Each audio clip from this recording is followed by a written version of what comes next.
Hermanos, buenos días. Los saludo en el nombre del Señor Jesucristo. Quiero pedirles que por favor abramos la escritura en el libro del profeta Daniel. Vamos a abrir la escritura en Daniel capítulo 3. Vamos a leer desde el versículo 8 hasta el versículo 18. Daniel 3, desde el versículo 8 hasta versículo 18, y la palabra del Señor dice: Por esto, en aquel tiempo, algunos varones caldeos vinieron y acusaron maliciosamente a los judíos. Hablaron y dijeron al rey Nabucodonosor: Rey, para siempre vive. Tú, oh rey, has dado una ley que todo hombre, al oír el son de la bocina, de la flauta, del tamboril, del arpa, del salterio, de la zampoña y de todo instrumento de música, se postre y adore la estatua de oro. Y el que no se postre y adore sea echado dentro de un horno de fuego ardiendo. Hay unos varones judíos, los cuales pusiste sobre los negocios de la provincia de Babilonia, Sadrach, Mesach y Abednego. Estos varones, oh rey, no te han respetado, no adoran tus dioses, ni adoran la estatua de oro que has levantado. Entonces Nabucodonosor dijo con ira y con enojo que le trajesen a Sadrach, Mesach y Abednego. Al instante fueron traídos estos varones delante del rey. Habló Nabucodonosor y les dijo: ¿Es verdad, Sadrach, Mesach, Abednego, que vosotros no honráis a mi Dios, ni adoráis la estatua de oro que he levantado?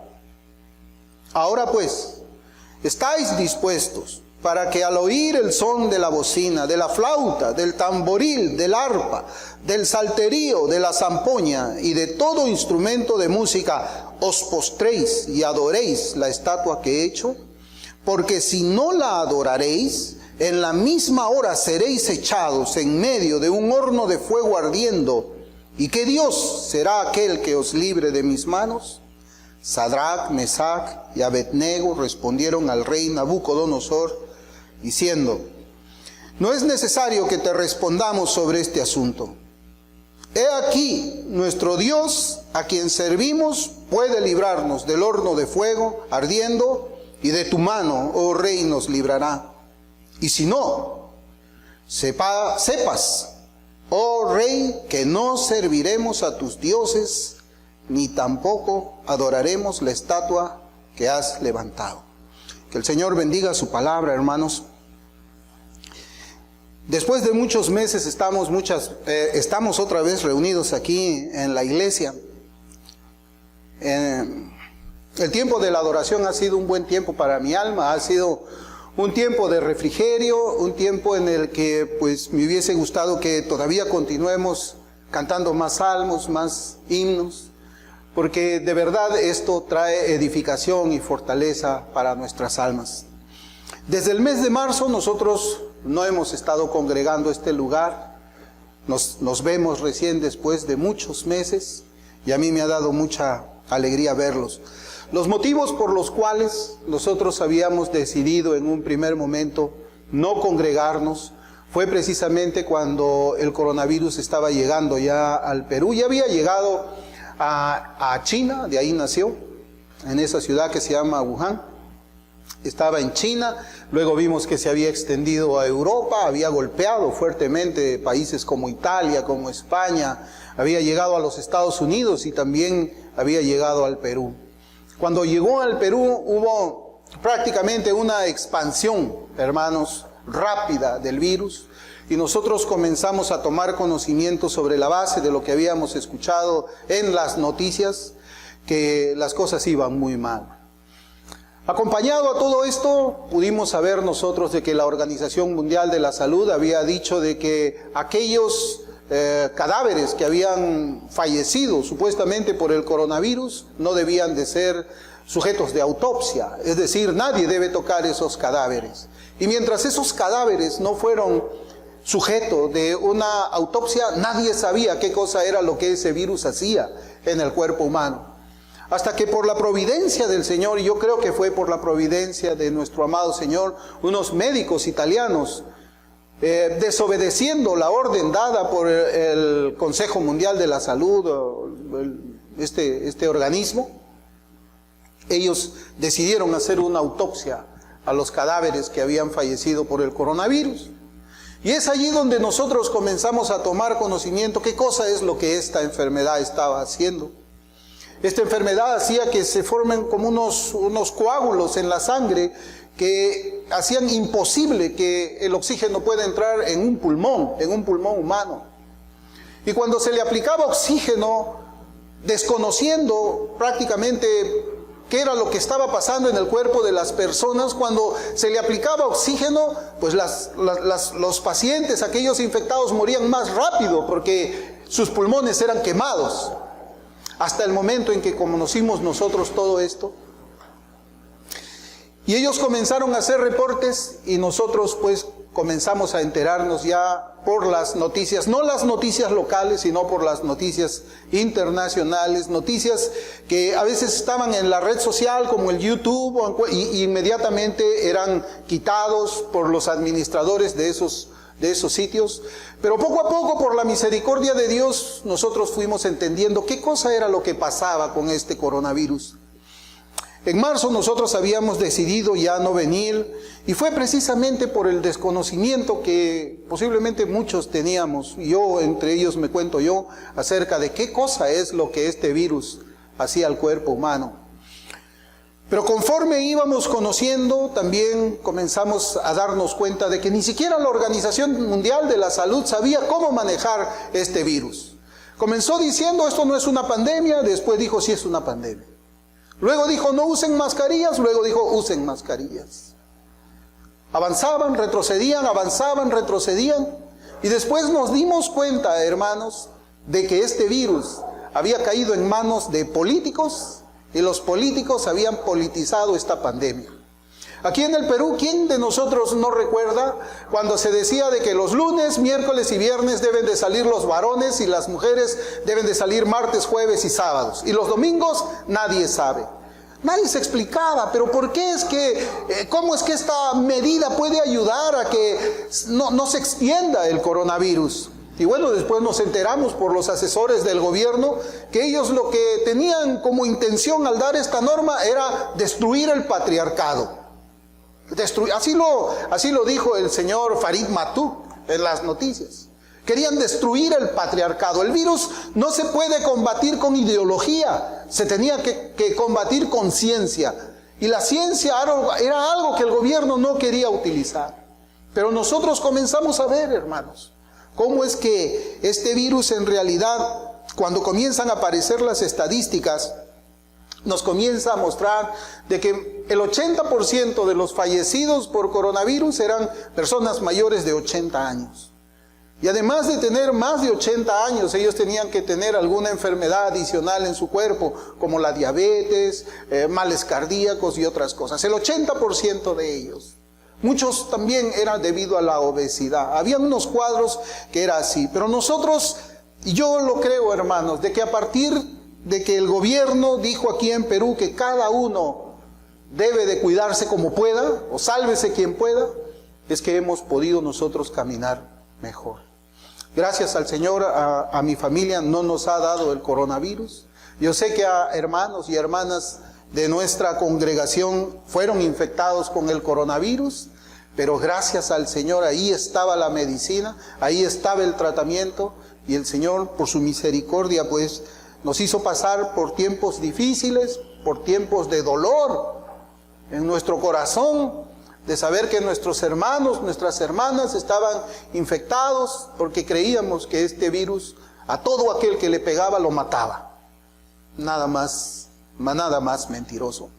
Pero dentro de la politización de este virus, hermanos, nosotros ahora tenemos un nuevo protocolo para las iglesias locales, para las iglesias evangélicas y para cualquier otra iglesia de otra, o para cualquier cosa, cualquier cristiandad, yo quiero decirle así. El protocolo, si ustedes se dan cuenta, es un protocolo que no tiene sentido. Es un protocolo que no tiene sentido.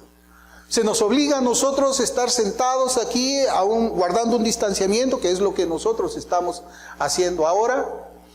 Pero en un avión usted puede ir sentado codo a codo. Yo creo que todos nosotros hemos viajado en avión. Los asientos son cortitos, son apretados y tienes que estar codo a codo con otra persona. Y el que está delante tuyo no está más de 1 metro. Pero nosotros tenemos que solamente reunirnos 1 hora, mientras que muchas personas, haciendo un vuelo a Miami que dura 5 horas desde Lima, están viajando así, como unas sardinas. A nosotros se nos dicen que tenemos que tener la puerta abierta, pero el avión tiene que ir cerrado. Los autobuses también viajan igual, pero tienen que ir con la puerta cerrada. Se nos dice a nosotros de que no podemos entonar nuestros himnos como lo hemos venido haciendo y que han sido, yo creo, de mucha bendición para nuestro corazón. Así se nos dicen, que pongamos una pista y que estemos nosotros en silencio, que no podemos abrir la boca. Sin embargo, nosotros hemos visto también por las noticias en algunos lugares, porque mucha prensa no ha dicho esto, todas esas manifestaciones que se hicieron en los Estados Unidos, de esos grupos como Black Lives Matter, Antifa, ellos salían a la calle sin mascarilla, cantando sus consignas políticas en contra de su gobierno allá, y el gobierno no decía nada, no se reportaban absolutamente ningún contagiado. Se nos dice también de que nosotros no podemos pasar la Santa Cena, porque se cree de que desde el momento que una persona abre la boca para introducir el elemento, el pan, y luego abre la boca para poder tomar el vino, ya es sujeto de contagio. Pero cuando usted va al mercado, puede ver a las personas sentadas, sin mascarilla, tomando su sopa, comiendo su segundo plato, comiendo su postre, durante más de 1 hora que puede durar un almuerzo y ahí no pasa nada. Igual en Chili's, igual en Fridays, igual en cualquier restaurante, igual en un chifa, donde usted vaya. ¿Por qué es que hay tanta restricción para la iglesia? ¿Por qué es que parece de que a nosotros se nos está poniendo las cargas más pesadas, de tal manera que estemos desanimados a adorar al Señor como lo hemos hecho? Que estemos desanimados a venir aquí por miedo a la muerte. Hermanos, es porque la iglesia ha entrado en un tiempo de persecución. A la iglesia ahora se nos quiere decir cómo tenemos que adorar. El gobierno está entrometiéndose en cosas que no debería entrometerse.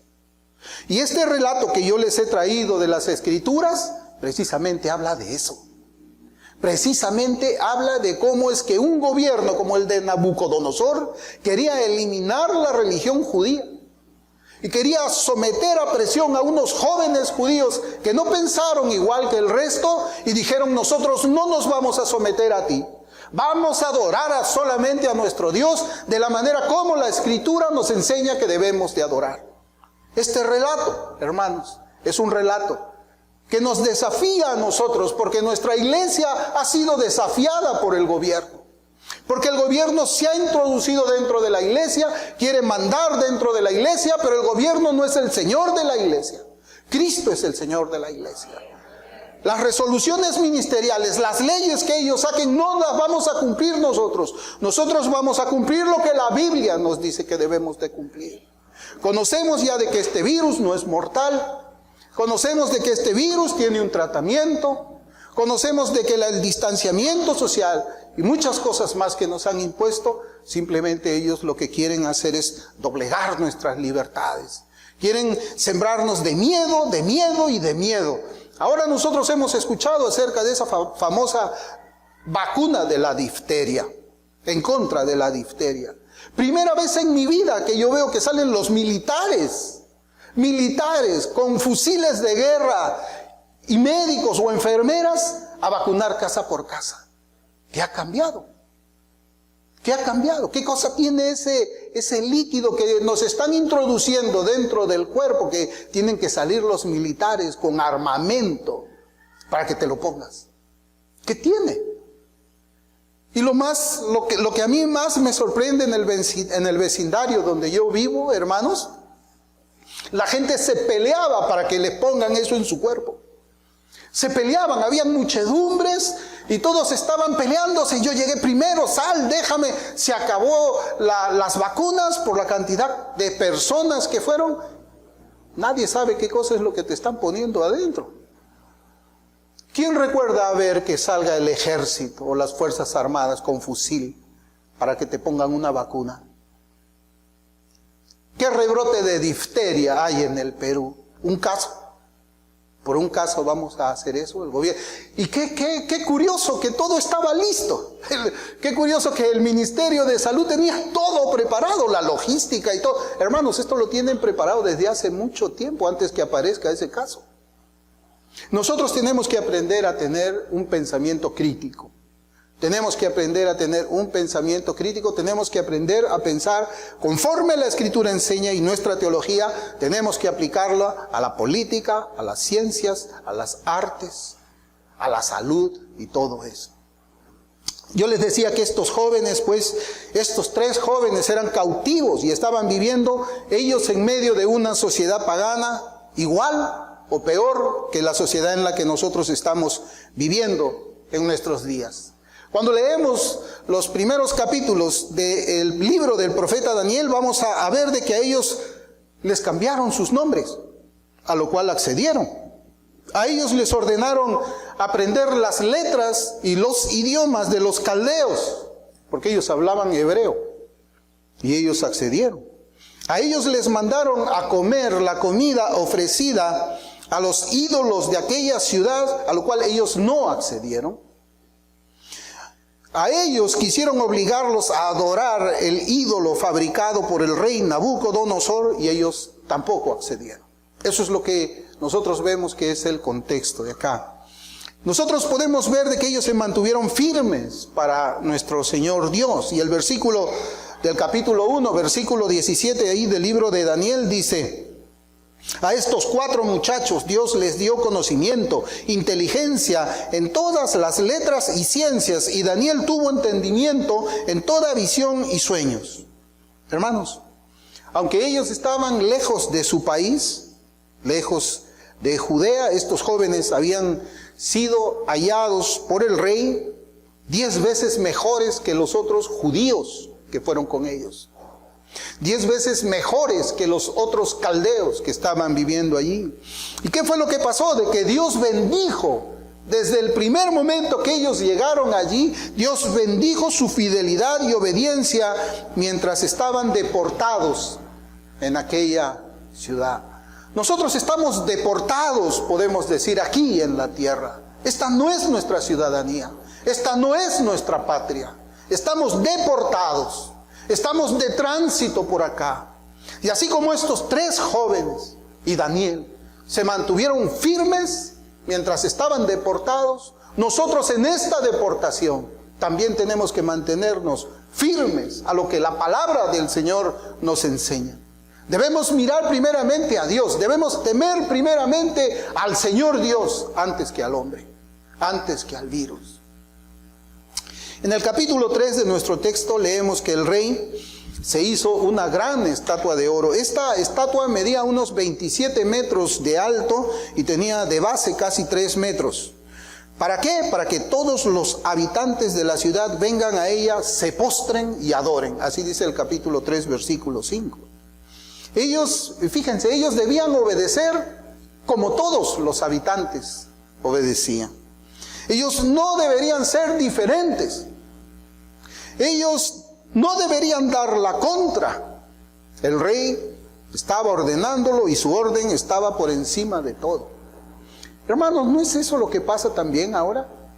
¿Acaso no es que nos quieren implantar un sistema de pensamiento común para todos? Y aquel que se atreva a dar la contra, aquel que se atreva a ser diferente o distinto de la mayoría, ¡ay de él! ¡Ay de él! ¿Por qué no te alineas con los demás? ¿Por qué no te metes en una caja de zapatos y te guardas abajo de tu cama mientras vemos que existe una supuesta segunda ola? ¿Por qué? ¿Por qué no haces eso? ¿Por qué eres diferente? ¿Por qué caminas por la calle sin cubrirte la boca? ¿Por qué predicas el evangelio sin cubrirte la boca? No, tú tienes que ser igual a todos nosotros. ¿Por qué abres tu iglesia y cantas himnos? La ley dice que tú tienes que solamente poner una pista. ¿Por qué eres diferente? ¿Por qué eres diferente? Hermanos, hay que recordar una cosa. Que Daniel, Ananías, Misael y Azarías no fueron los únicos jóvenes, y escuche bien, ellos no fueron los únicos jóvenes hebreos que fueron deportados a Babilonia. ¿Cuántos más habrían? Muchos, ¿verdad? Ellos no fueron los únicos. Pero en este texto lo que sí vemos es que ellos sí fueron los únicos que prefirieron desobedecer a Dios antes que obedecer al rey y adorar su estatua. ¿Y qué pasó con los otros judíos? Porque es que de la narración de la escritura de esos hechos en el tiempo de Nabucodonosor, no se dice que todo el pueblo judío que había sido llevado a la deportación, todo ese pueblo dijo, no vamos a adorar. ¿Por qué dice solamente 3? ¿Qué pasó con los otros? ¿Qué pasó con los otros judíos? Obedecieron al rey. Solamente 3, 4 con Daniel. 4 de miles de judíos se mantuvieron firmes en su fe, en su confianza y en su esperanza en el Señor. Ahora vemos que Sadrach, Mesach y Abednego, esos nombres que les había puesto esa cultura, estaban atravesando un momento en que su fe debía ser probada. Su obediencia a Dios debía ser demostrada por medio de mantenerse firmes frente a las exigencias del mundo. El mundo era el que estaba haciendo esa presión sobre el cristiano. El mundo es el que con su pensamiento te estaba buscando aplanar, allanar. El mundo quería que tú pienses, hagas como todos hacen. Eso es lo que nosotros vemos acá. Y el mundo pues quiere que los creyentes doblemos nuestras rodillas delante de sus dioses. De su Dios LGBT, que no hablemos nada. De su Dios falso racismo, que no hablemos nada. De su Dios aborto, que no hablemos nada. Eso quiere el mundo, que nosotros estemos callados. Que no prediquemos el evangelio de Cristo en las calles. Ellos quieren que prediquemos un evangelio que sea políticamente correcto. Un evangelio que no ofenda a ninguna persona. Un evangelio que no hable de un Dios santo, sino de un Dios complaciente con todos los pensamientos. Tristemente, algunos profesantes también quieren que los cristianos verdaderos nos arrodillemos delante del Dios de la cultura. Y quien no se atreva a hacer eso es considerado como una persona problemática, como una persona conflictiva. Como una persona conflictiva. El rey pretendía que todas las naciones hagan algo juntas y de manera uniforme. Esto es lo que nos enseña el texto. Él quería eso, uniformidad. Todos igualitos, haciendo todos lo mismo, pensando todos lo mismo. ¿Qué era lo que él quería que hagan?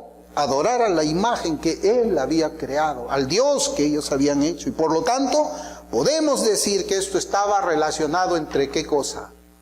Lo que yo les dije al principio, política y religión. Este hombre políticamente ordenó que su gobierno se someta en su religión a lo que él estaba hablando. Es decir, Nabucodonosor quería meterse dentro de la iglesia del Señor y decirle, ¿sabes? Tú me tienes que adorar a mí, este ídolo de aquí. Eso es lo que estaba haciendo.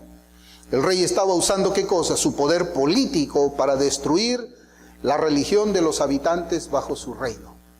Yo no sé cuántas religiones pueden haber estado siendo profesadas en ese momento, pero dentro de ese estaban los cristianos, estaban los hebreos. Este era un pueblo que tenía muchos dioses, era politeísta. Pero lo que él quería era uniformidad, una sola religión. Una sola religión. ¿No hemos escuchado eso hace poco también? ¿De quién hemos escuchado esto de una sola religión? Del Papa Francisco. Una sola religión. Evangélicos juntos, católicos juntos, musulmanes juntos y una sola cabeza.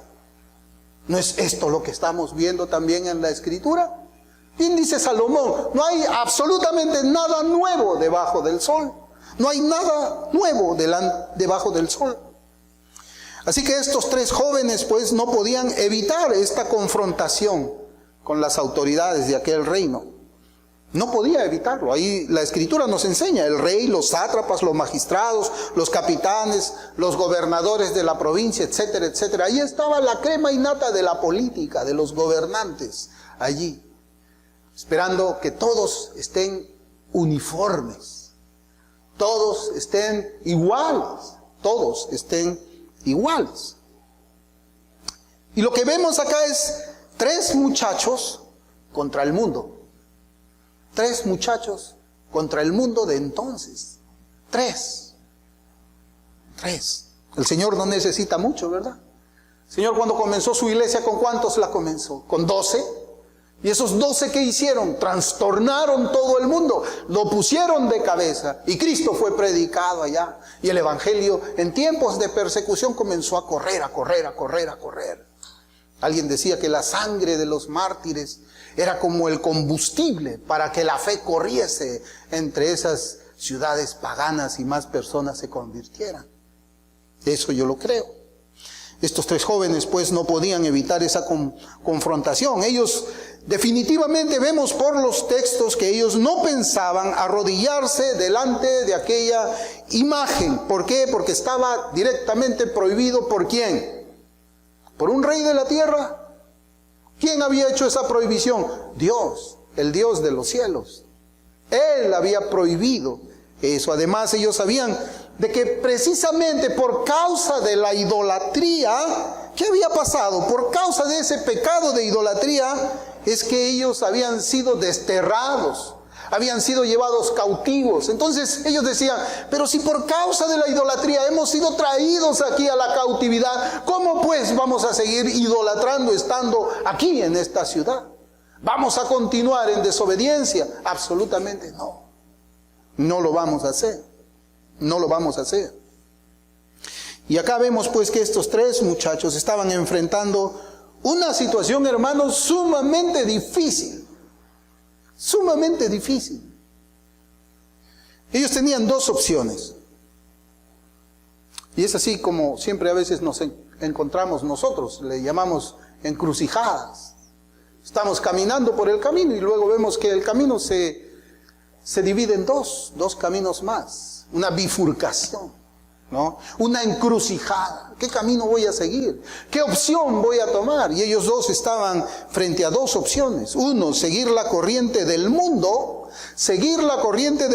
y abandonar a Dios y su palabra, abandonarlo ya para siempre. O quizás no abandonarlo, pero crear una religión donde puede estar mezclada la Biblia con el pensamiento del mundo, ¿no? Esa es una opción. Y la otra era una obediencia fiel a Dios, pero poniendo sus vidas en peligro. Había un costo. Porque la situación de ellos era muy difícil. ¿Saben por qué? Porque ellos no le dijeron, te vamos a cortar la mano si es que tú no te adoras. Te vamos a cortar un dedo del pie. No, te vamos a matar. Te vamos a matar si tú no adoras. Y claro, como yo les decía, habían judíos que dijeron, bueno, pues antes que me mates, vamos a arrodillarnos. ¿Nosotros somos de esos? ¿Ustedes de esos? Que antes que les maten, antes que les roben su vida, bueno, pues vamos a transar la verdad con la cultura. No, hermanos. El diablo siempre ha sido muy astuto para tentar a los creyentes a desobedecer lo que Dios ha mandado de una manera muy clara. Muy astuto ha sido el diablo. El diablo, imagínense, nunca ha tenido, podemos decir, nunca se ha detenido para pensar, evaluar a quién es el que él va a tentar. Él tentó al mismo Dios en el desierto.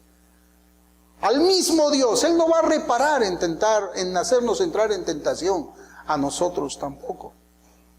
Mateo 4, versículos del 8 al 10 dice: otra vez le llevó el diablo a un monte muy alto y le mostró todos los reinos del mundo y la gloria de ellos, y le dijo: todo esto te daré si postrado me adorares. Mire, póstrate, arrodíllate. Entonces Jesús le dijo: vete, Satanás, porque escrito está: al Señor tu Dios adorarás y a Él solo servirás. Y acá podemos agregar algo: aunque te cueste la vida. Aunque te cueste la vida. El diablo siempre utiliza la misma táctica: minimizar el pecado. Minimizar el pecado. Él siempre dice: pero es una pequeña arrodillada. Arrodíllate 5 minutos. ¿Por qué no te arrodillas 5 minutos? Son 5 minutos, nada más. Además, fíjate. Mira, ya ve, los otros jóvenes judíos también están arrodillados. Mira tus compatriotas. Los ancianos judíos también están arrodillados. Mira, tú también arrodíllate. Pero si los sacerdotes también están ahí arrodillados. Todo el mundo lo hace. Todo el mundo lo hace, tú también hazlo. No seas disparejo. Amóldate. Vive como los demás. El diablo usará cualquier estrategia para hacernos desobedecer a Dios. Él nos va a decir: esto es solamente un pecado insignificante y pequeño. Además, mira, nadie te está viendo. Arrodíllate. Nadie te ve. Y yo no le voy a decir a nadie. El diablo también les dice a ellos, posiblemente, ¿no? Yo pienso, porque el diablo a veces pone cosas acá en la mente, o nuestra carne también, ¿no? Ustedes han sido hallados 10 veces mejores que los otros judíos. No es sabio que ustedes pierdan esa posición que han conseguido. Arrodíllate un minuto y vas a seguir disfrutando de tu posición, de tu poder. Tú estás en los 10 mejores. Tú estás en los mejores 10 predicadores del mundo. No prediques de esta manera. Acóplate. Abandona esa manera antigua de predicar. Modernízate. No pierdas tu posición. No te ganes enemigos por gusto. También el diablo le puede decir: ustedes no tienen que renunciar a su fe completamente. No. No tienes por qué renunciar, solamente esta vez, por esta vez nada más. Arrodíllate ahí y luego anda y adora a tu Dios. ¿Ustedes se imaginan hacer eso? Arrodillarse delante de un ídolo y después arrodillarse delante del Señor a orar. ¿Cómo se ve eso? Pero eso quizás esté en la cabeza de ellos, o el diablo le haya susurrado. Puedes hacer las dos cosas al mismo tiempo. Puedes andar en pecado y decir que esto es santo. Hoy día se nos dice que no debemos resistir al mundo ni a la cultura. Se nos dice que escuchemos a los pastores que han claudicado en su posición para servir como puentes de una fe nueva que se somete a las ideologías anticristianas. Hermanos, son tiempos peligrosos. Son tiempos de batalla. Son tiempos de resistir como cristianos. El Señor nos ha hecho nacer para esto mismo. Yo me preguntaba con mi esposa y le decía: ¿en qué tiempo ha nacido mi Caleb? Él va a cumplir 4 años. ¿Cómo será este mundo cuando él tenga 20? Pues yo lo que espero es, y mi esposa esperamos instruirlo de tal manera que él marque la diferencia también en su tiempo. Que él abra su boca y predique el evangelio como debe de predicarlo. Y si algún día el Señor lo llama al ministerio, que se pare en un púlpito y abra su boca para hablar sin miedo la palabra del Señor. Que no acepte arrodillarse ante nadie. Que no claudique en el llamamiento que Dios le hace como cristiano y como ministro, que Dios quiera llamarlo algún día. Esta es una situación muy difícil en la que se encontraban estos 3 jóvenes. Y ellos, hermanos, ¿saben qué? Representan la fe de los cristianos, la fe de nosotros todos los días. Todos los días. Las pruebas de nuestra fidelidad a Dios vienen envueltas de muchas etiquetas diabólicas, pero todas ellas buscan que nuestra fidelidad a Dios, nuestra lealtad a nuestro querido Salvador sea quebrantada. Eso es. Y si el diablo consigue eso, que seamos infieles a Dios, Él sabe que de allí en adelante las cosas no van a ser las mismas en nuestras vidas. Si es que tenemos una conciencia realmente renovada por el Señor al momento de la regeneración. No será. La desobediencia en estos casos te anula. Ya no puedes salir a predicar el Evangelio. ¿Qué Evangelio vas a predicar si te has arrodillado ya ante la cultura, ante el mundo, ante Baal, ante Acera? ¿Qué Evangelio vas a predicar? Por eso es que escuchamos muchas veces cuando evangelizamos y las señoras dicen, yo no quiero volverme cristiano porque dentro de esa iglesia hay muchos hipócritas. ¿Alguna vez ha escuchado usted eso? Hay muchos hipócritas en esa iglesia. Yo conozco muchos que son cristianos y son unos hipócritas. Viven una vida doble. Y yo le digo, ¿qué cosa creen ustedes que yo le digo? Usted tiene razón. Yo conozco a muchos hipócritas también. Yo conozco a muchos mentirosos, calumniadores. Pero ¿sabe qué, señora? ¿Sabe qué, señor? No se preocupe porque ellos no van a ir al cielo.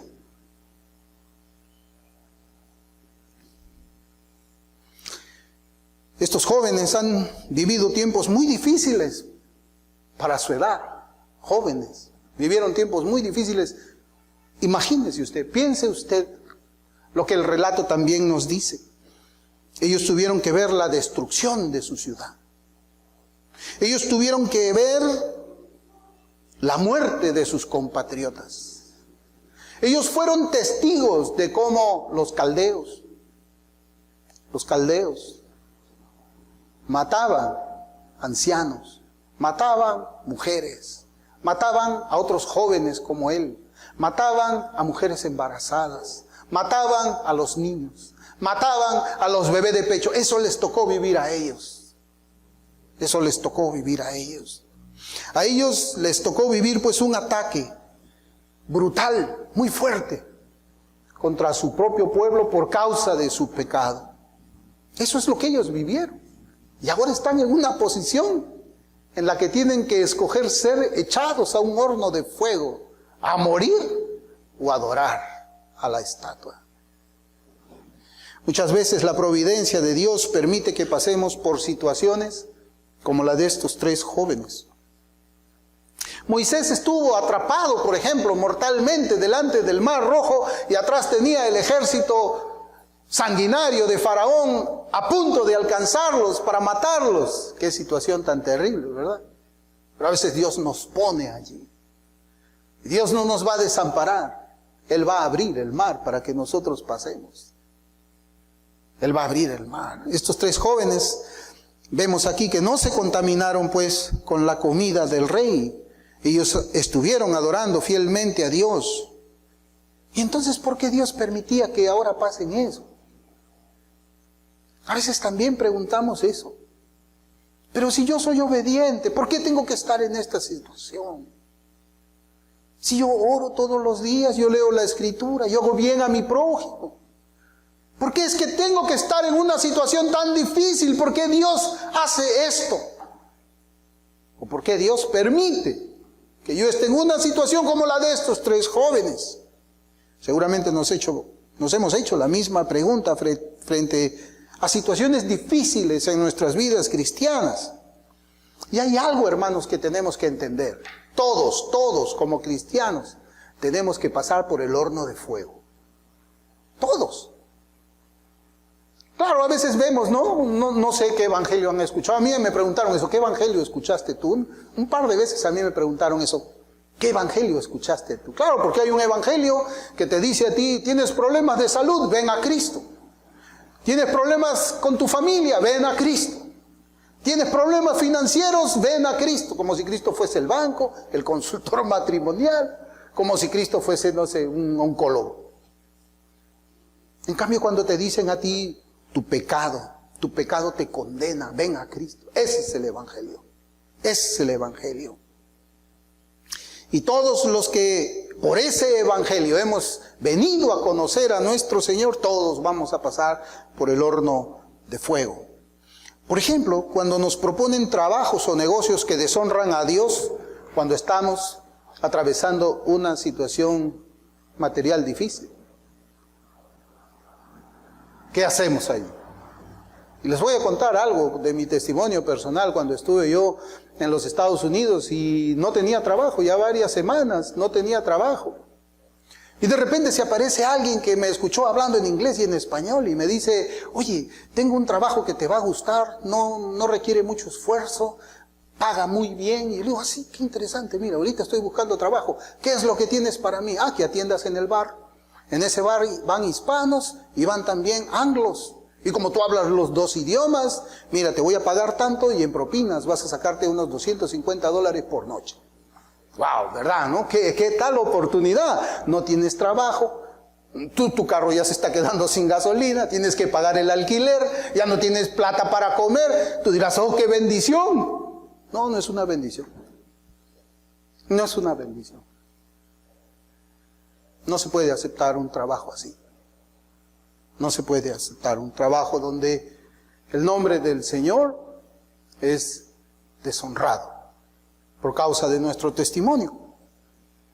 Por ejemplo, también cuando vemos que el cristianismo se viene cuesta abajo con la aprobación de los muchos famosos y somos tentados a callarnos. No, sí, está hablando mal, está a favor del aborto, pues no digas nada. Te van a apedrear, vas a quedar mal. Guarda tu testimonio, ¿no? Guarda, no, vas a ser desaprobado por la multitud. Cállate, no digas nada. Hazte como que no viste nada, no escuchaste nada. Mira para un lado y silba. Todo esto por el temor, pues, de ser vistos como ¿qué?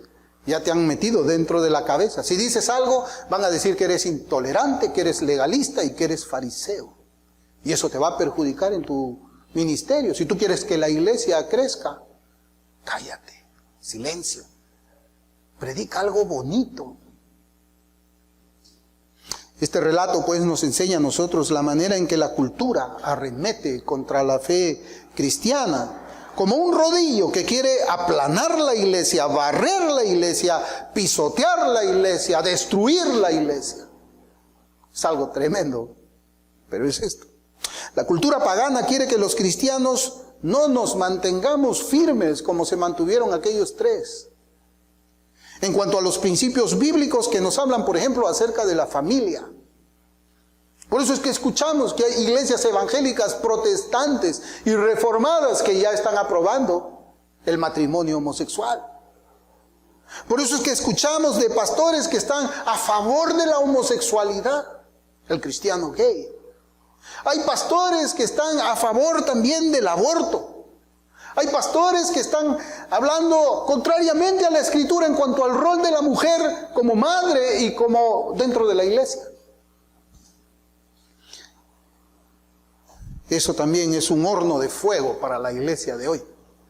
Es el horno de fuego para nosotros, para los ministros. Es el horno de fuego para cualquier cristiano. Porque un día te lo van a preguntar en la calle, ¿y tú qué opinas del aborto? ¿Y tú qué opinas de la homosexualidad? ¿Qué opinas de eso? A ver, cuéntame. Horno de fuego. Ahí estás. Como estaban estos tres jóvenes delante de Nabucodonosor. Y tristemente, pues son muchos los profesantes que se han arrodillado ante el ídolo de la cultura. Yo creo, hermanos, que la Escritura nos enseña a nosotros de que todos los creyentes vamos a beber la copa de la aflicción por la persecución. Sea persecución a espada, sea persecución por la espada, la lengua. De palabra. Primera de Pedro 5:10 dice, mas el Dios de toda gracia, que nos llamó a su gloria eterna en Jesucristo, después que hayáis padecido un poco de tiempo, Él mismo os perfeccione, anime, fortalezca y establezca. Después que hayáis padecido Claro, pero no queremos un cristianismo así, ¿verdad? Bórrame ese versículo. A mí me dijeron de que no, que la vida del cristiano es una vida verde, es una vida buena. Eso no, dicen, no, rechazo esa palabra. Rechazo esa palabra. Cancelo esa palabra. No, acá dice, hermanos, de que después que hayamos padecido por un tiempo, el Señor Jesucristo nos va a perfeccionar. ¿Acaso no era eso lo que estaban viviendo estos 3 jóvenes? Por supuesto que sí. Los padecimientos de los cristianos no son eternos, es lo que dice, que vamos a padecer un poco de tiempo. No son eternos los padecimientos, son temporales nada más. Son mientras estamos aquí en esta Babilonia, mientras estamos bajo un gobierno de Nabucodonosor en este mundo. Ese padecimiento va a ser por un poco de tiempo, porque tenemos después una eternidad con nuestro Salvador. Es chiquitito, es un átomo comparado con la eternidad que vamos a estar alabando a nuestro Señor. Además, el Señor Jesucristo dijo también en Juan 16:33, estas cosas os he hablado para que en mí tengáis paz. En el mundo tendréis aflicción, pero confiad, yo he vencido al mundo. ¿Cómo se cumple esta palabra? Tenemos paz en Cristo. Estos 3 jóvenes tenían paz en Dios. Es cierto, estaban delante del horno. Estaban presionados para que se arrodillen, pero estaban en paz. En medio de la aflicción. En medio de la aflicción. Estos 3 jóvenes pues habían sido denunciados maliciosamente, como dice el versículo 8 del capítulo 3 que hemos leído. Una denuncia maliciosa. Y esta pues es una realidad triste que se vive también dentro de la llamada iglesia visible, de parte de aquellos quienes tienen celos diabólicos de otros hermanos que se mantienen firmes en la fe dada una vez a los santos. Es el mundo evangélico. Fue así que ellos ahora comparecen pues delante del rey Nabucodonosor. Y aquí, ¿qué cosa es lo que leemos? El rey Nabucodonosor dice, tráiganme esos 3, aquí. Vamos a estar acá, delante del horno de fuego. Tráiganmelos. Y él les dice, o se someten a mis decretos, o vas a morir en ese horno de fuego. Intimidante, ¿verdad? Él no los llama al palacio. Él no los llama al palacio, tráemelo acá, yo quiero que ellos vean allí. Yo me preguntaba, ¿Pablo habrá visto a ese verdugo que lo decapitó?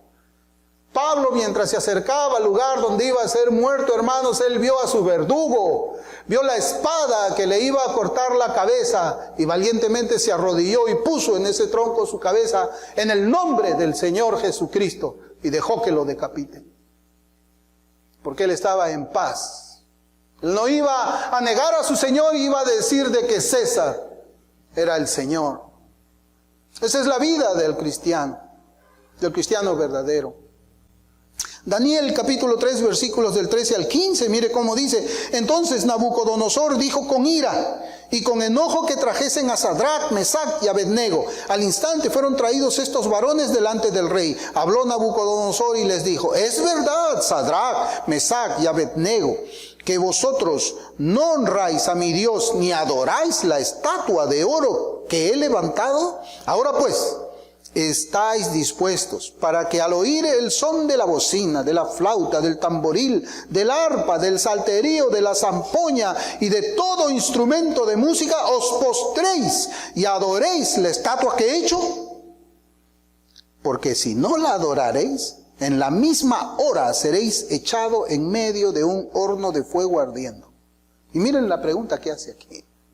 ¿Y qué Dios será aquel que os libre de mis manos?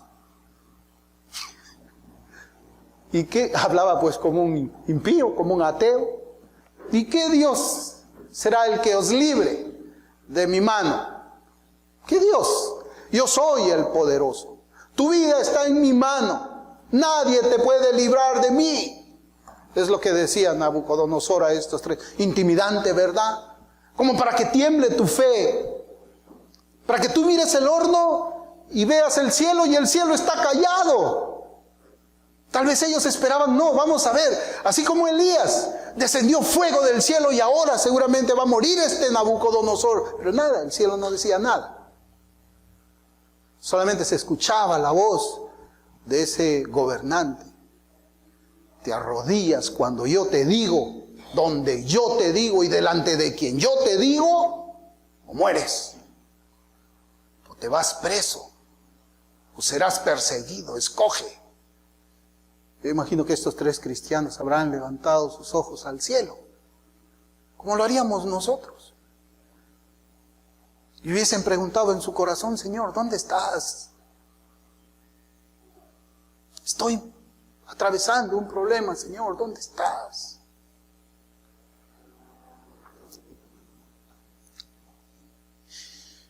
Es la última oportunidad para ustedes. Le estaba diciendo a ellos Nabucodonosor, ¿no sientes en tu cara el calor del horno?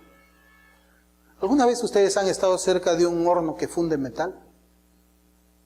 ¿Ustedes han sentido cómo el calor así en tu mejilla lo sientes? Ellos deben haber estado así, ¿verdad? Porque ese horno fue calentado ¿cuántas veces? Estaba así, el calor, las brasas. Escoge. ¿Qué responderíamos cada uno de nosotros? Bueno, yo no puedo morir, tengo mi esposa y mis hijos. Voy a arrodillarme porque ¿qué será de ellos sin mí? ¿Qué pensaríamos? ¿Pero qué fue lo que ellos respondieron? Que esa es precisamente, hermanos, la respuesta que todo cristiano debe hacer. Daniel 3, 16, 18 dice, Sadrac, Mesac y Abednego respondieron al rey Nabucodonosor diciendo, no es necesario que te respondamos sobre este asunto, no es necesario. He aquí, nuestro Dios a quien servimos puede librarnos del horno de fuego ardiendo y de tu mano, oh rey, nos librará. El versículo 18 es muy interesante, hermanos, dice, y si no, miren, y si no. O sea, Dios puede librarnos. Ellos sabían que Dios tenía ese poder, pero si no lo hace, si no quiere librarnos ahora, y si no, sepas, oh rey, que no serviremos a tus dioses, ni tampoco adoraremos la estatua que has levantado. Albert Barnes comenta de estas tres palabras, y si no, de la siguiente manera.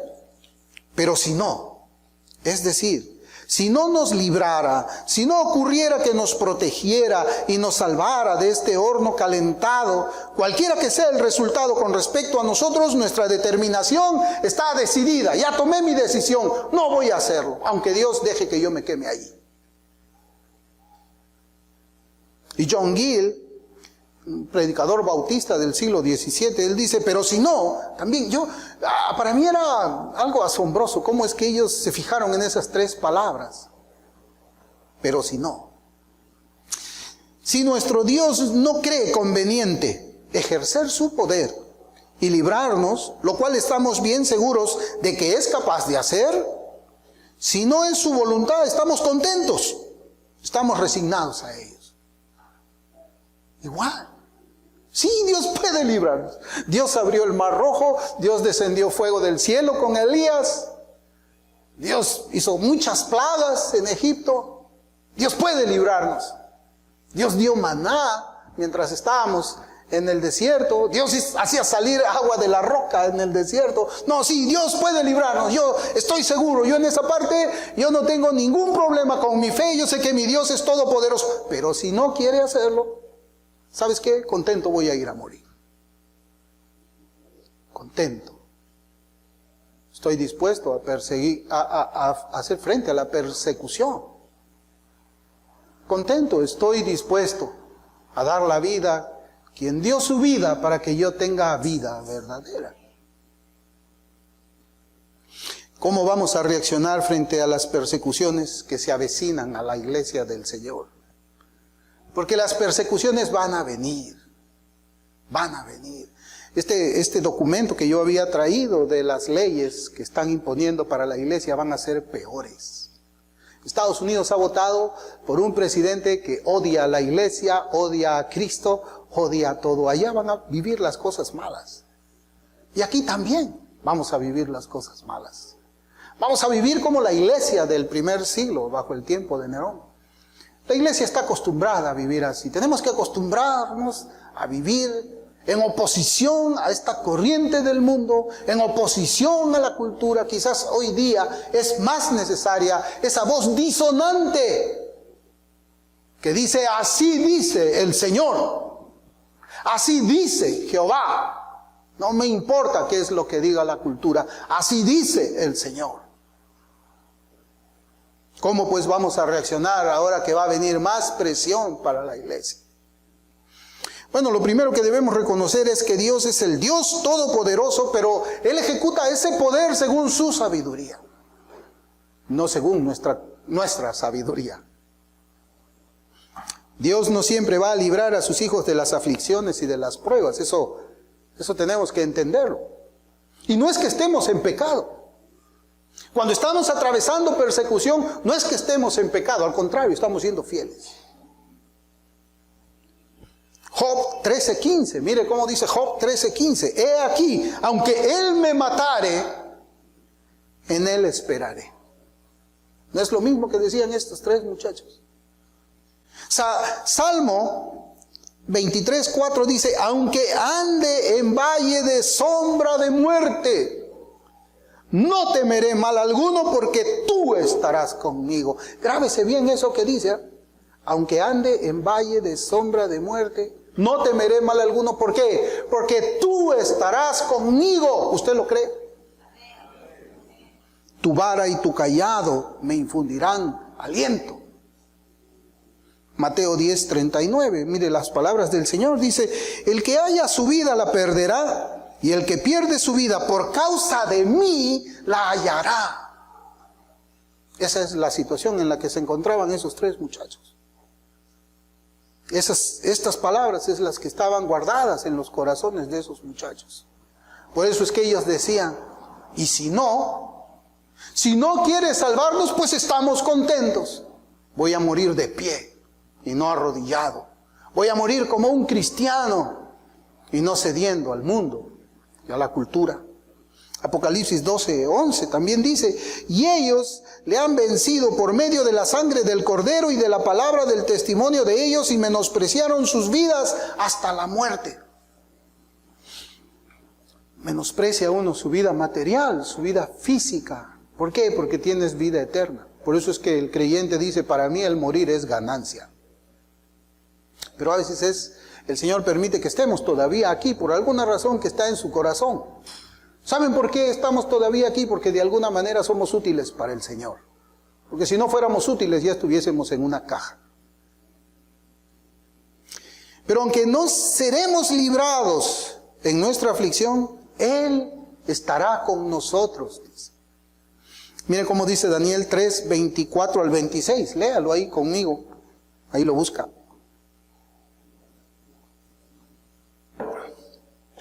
Dice: entonces el rey Nabucodonosor, miren hermanos, entonces el rey Nabucodonosor se espantó y se levantó apresuradamente y dijo a los de su consejo: ¿no echaron a 3 varones atados dentro del fuego? Ellos respondieron al rey: es verdad, oh rey. Y él dijo: he aquí yo veo 4 varones sueltos que se pasean en medio del fuego sin sufrir ningún daño. Y el aspecto del cuarto es semejante a hijo de los dioses. Entonces Nabucodonosor se acercó a la puerta del horno de fuego ardiendo y dijo: Sadrac, Mesac y Abednego, siervos del Dios Altísimo, salid y venid. Entonces Sadrac, Mesac y Abednego salieron de en medio del fuego. ¿Quién estaba allí con ellos? Aunque ande en valle de sombra de muerte, no temeré mal alguno, porque tú estarás conmigo. Si usted se pone a pensar, hermanos, el Señor había estado con estos jóvenes, con ellos, en toda esta travesía, en toda esta deportación. El Señor había estado con ellos desde que ellos eran tal vez más jóvenes, ¿no? El Señor había estado con ellos en todo momento. Pero esto nos enseña que el Señor nos librará del horno de fuego. El Señor no nos librará del horno de fuego, pero Él va a estar con nosotros. Él va a estar con nosotros. En medio de nuestras aflicciones, Cristo va a estar con nosotros.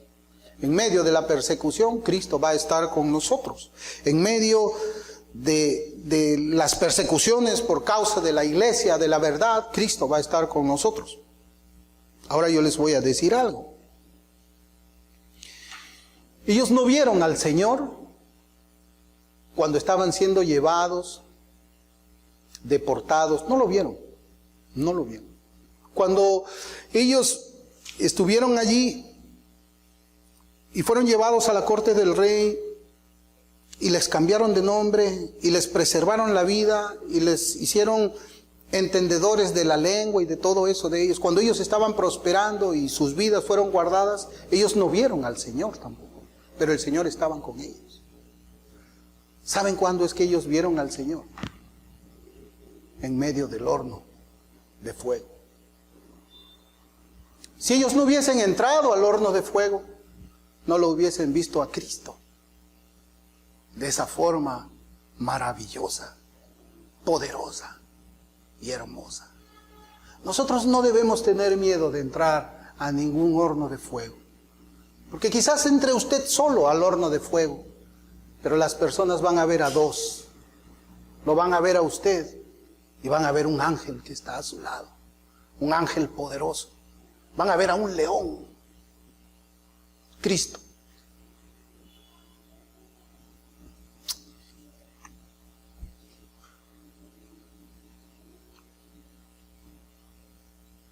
Se vienen tiempos difíciles, hermanos. Yo estoy seguro que sí. Se nos decían, no hay que abrir, decían que para la otra semana tenemos que abrir la iglesia.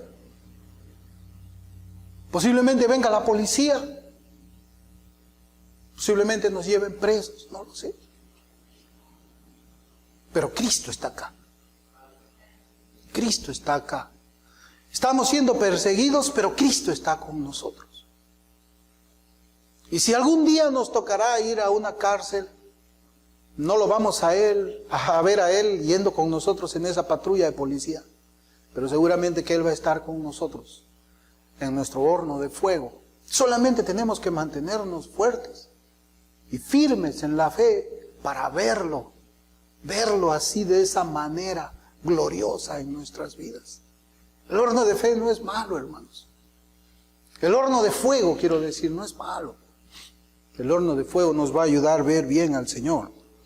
Y algo que ya quiero decirles para terminar. Dios está siempre con sus siervos fieles. Y Dios puede librarnos de toda angustia y persecución. Pero si no lo hace, si Dios no nos va a librar porque estamos aquí reunidos en su nombre, de la manera como lo hacemos, seguiremos confiando en Él. Estos tres jóvenes son el ejemplo de cómo es que un cristiano debe responder en tiempos de persecución. Estos tres jóvenes son el ejemplo de cómo es que Cristo se glorifica en medio de su pueblo. Estos tres jóvenes son el ejemplo de que no debemos nosotros arrodillarnos delante de ningún poder político. Estos tres jóvenes son el ejemplo de que nosotros debemos permanecer fieles a nuestro Señor, no importa si nuestra vida se va en ello. Estos tres jóvenes debemos de guardarlo siempre en nuestros corazones. Y que este sermón, quiera Dios guardarlo también en nuestros corazones, en nuestras mentes, para que podamos nosotros andar la vida cristiana como Él quiere que caminemos la vida cristiana. Vamos a orar. Padre bueno, gracias te damos por tu palabra, gracias te damos, Señor, porque después de muchos meses, Señor, tú nos has permitido estar reunidos aquí. Después de muchos meses, Señor, nuestros corazones se han gozado por medio de esos cánticos espirituales. Después de muchos meses, Señor, estamos aquí en comunión con tu pueblo, unos con otros y todos contigo. Bendice este mensaje, Señor, que lo guardemos en nuestros corazones. Ayúdanos a ser como estos 3 jóvenes cristianos. Señor, que ellos sean el ejemplo, pero el ejemplo mayor eres tú, Señor. Porque tú viniste a la tierra, tomaste forma humana, no consideraste ser Dios para siempre, sino que, Señor, te sometiste a los flagelos más grandes, Señor, las torturas más grandes, para que por tus llagas seamos curados. Señor, tú has puesto tu vida por nosotros, así que nuestras vidas te pertenecen a ti. Gracias te doy, Señor, en el nombre de Jesús. Amén.